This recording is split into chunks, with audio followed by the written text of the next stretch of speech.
नमस्कार दर्शक बंधु राशन कार्ड को नहीं एवं आसला एक खुशी खबर। राशन कार्ड हिताधिकारी आसला खुशी खबर। डिसेम्बर 31 सुधा कराई पारिबे इकेवाईसी। तेबे कौन रही पूरा खबर जानिबा ए भिडियो से भिडियोटी को शेष जाए देखा सहित आम चैनल नुआ थिले सब्सक्राइब करी पाखरे घंटी चिन्ह को दबाई दिंतु जहाद्वारा यह नुआ नुआ भिडियो आपण सर्वप्रथमे देखा पाइपर। तेबे चलतु डेर नक भिडियोटी को स्टार्ट करवा। सरकारଙ୍କ खाद्य सुरक्षा योजन रे सामिल थिबा हिताधिकारी मानक पई आसिला खुशी खबर। कौनसी कारणरू ए पर्यंत इकेवाईसी कराई न पारिथिबा हिताधिकारी माने आसंता डिसेम्बर 31 सुधा निकटस्थ खाउटी सुलभ मूल्य दुकान बा राशन कार्ड परिचालना केन्द्र को जाई निज आधार युक्त इकेवाईसी कराई पारिबे। ए संपर्क में खाद्य जोगाण और खाउटी कल्याण विभाग पक्षरु सूचना दिया जायछि।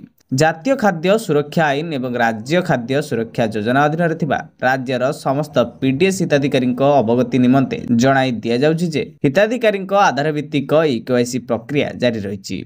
यह समस्त 11,827 गोटी खाउटी सुलभ मूल्य दुकान तथा 314 गोटी ब्लॉक और 64 गोटी पौरांचल कार्यालय कार्यरत थिबा राशन कार्ड परिचालना केन्द्र गुड़िक जारी रही।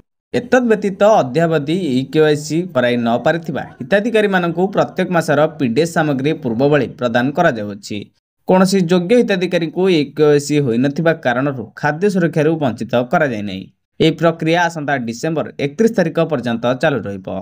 तेबे दर्शक बंधु एतला राशन कार्ड को नहीं पूरा खबर जहाँ आपण माने ए वीडियो जानिबा को पाइले। वीडियोटी भल लागिथिले गोटे लाइक कर दियंतु। आम चैनल नुआ थिले सब्सक्राइब करी पाखर थिबा घंटी चिन्ह को दबाई दियंतु।